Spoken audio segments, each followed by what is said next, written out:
Yo, what is up, you guys? Makai the Guy here, back with another video, and today I'm going to be showing you my best top 5 loadouts in Warzone that I personally use, and I have not looked these up at all. I just personally think that these were the best attachments for these type of weapons and these loadouts. Now, for the first loadout that we're going to be starting with is the GRAU loadout and the MP5 loadout. But before I show you these attachments, before this video starts officially, can you guys give me a thumbs up? That would be cool right there. Last video got 17 likes, and that made me really happy. And also subscribe for more content like this. It would make me think that you enjoy this type of content that I put out. And yeah, let's get started with it. All right, now for the GRAU loadout, the attachments I use is the muzzle is the monolithic suppressor for damage range.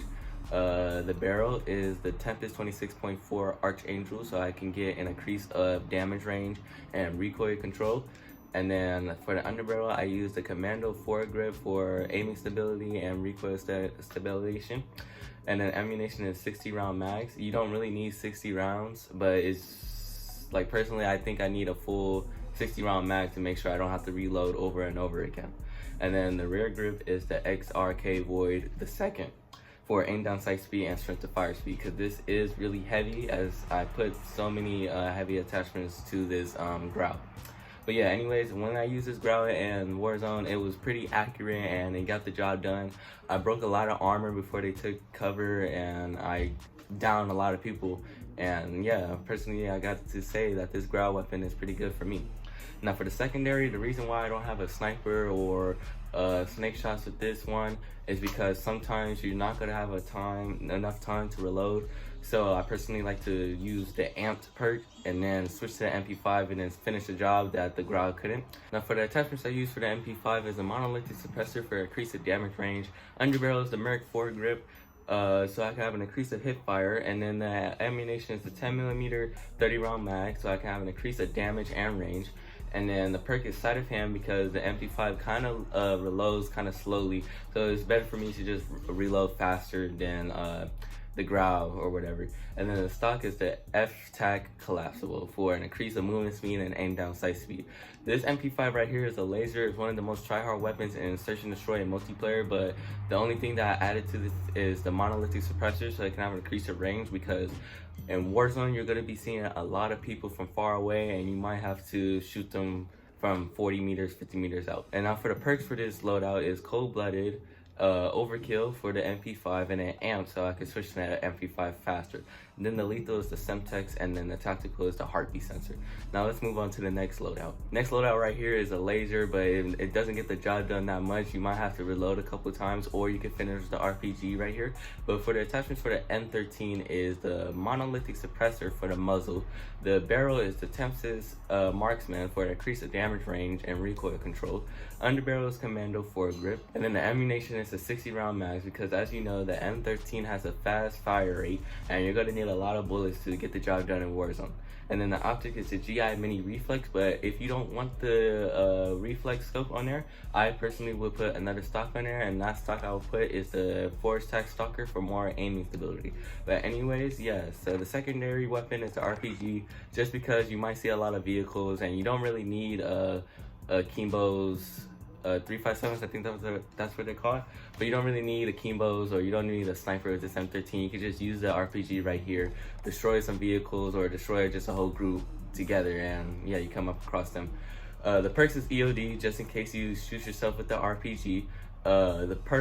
The second perk is the Ghost, and then the third perk is Amp, so you can reload the rocket launcher at a faster rate. Then the lethals I use is the Semtex, and then the tactical is the Stem, just in case, again, you shoot yourself and then you're at low health and you might have to use your Stem real quick before you get jumped by an enemy team. Now here's the third loadout right here. I am using the M4A1 loadout with the thermal sniper. Here's my best attachments for the M4A1, the one that's most comfortable to me. The barrel is the stock M16 Grenader for increased damage range and recoil control. The underbarrel is the Commando foregrip for an increase of aiming stability. Ammunition is 60 round mag, because the M4A1 is another gun with the increase of fire.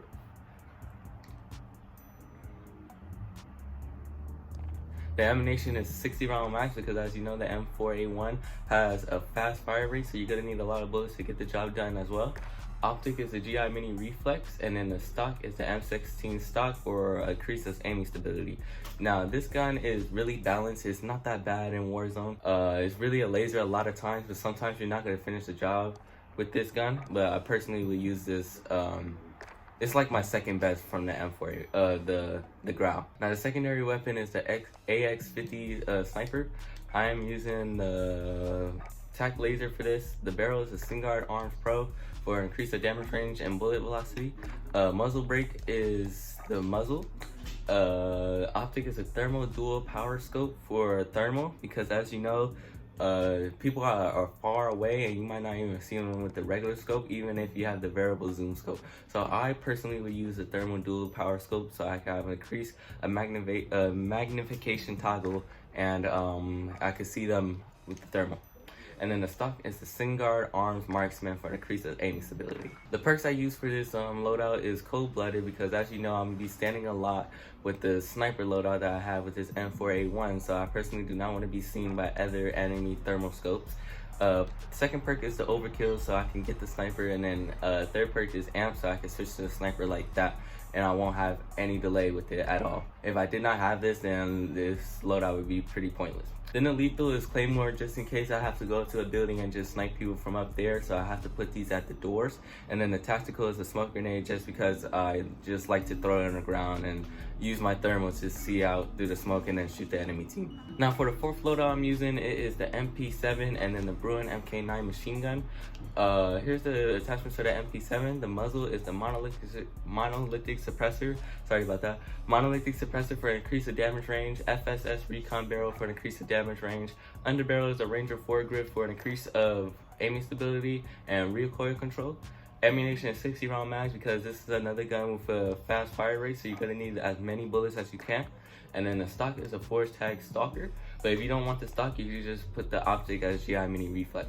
But personally, I like to use the force tag stalker for so the MP7 can be a laser through and no recoil at all. Now for the secondary weapon, I am using overkill perks so I can get this weapon. I am using the Bruin MK9.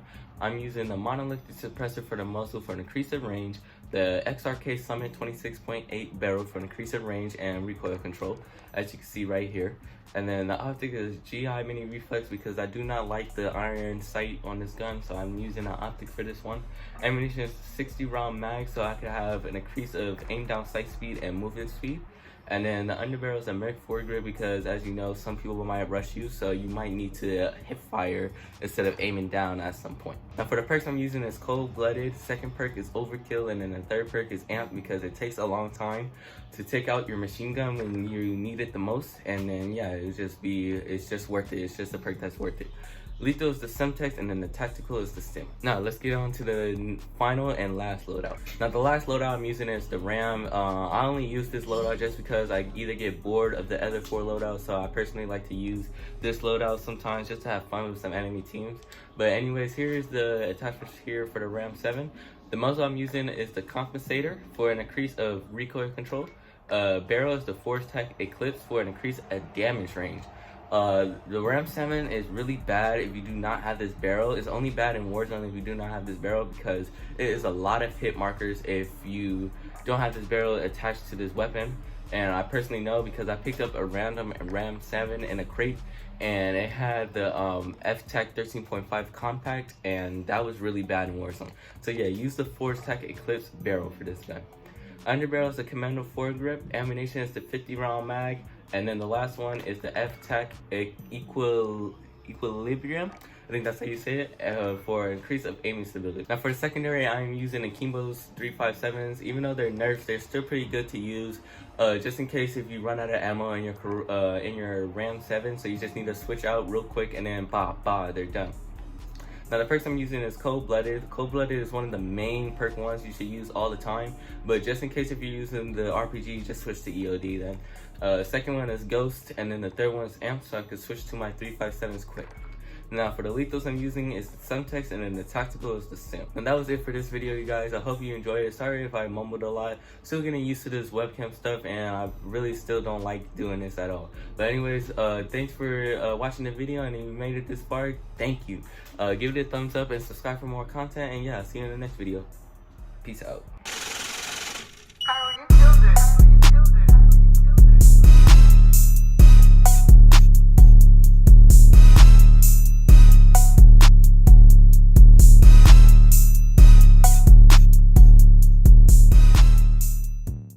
You win. Perfect.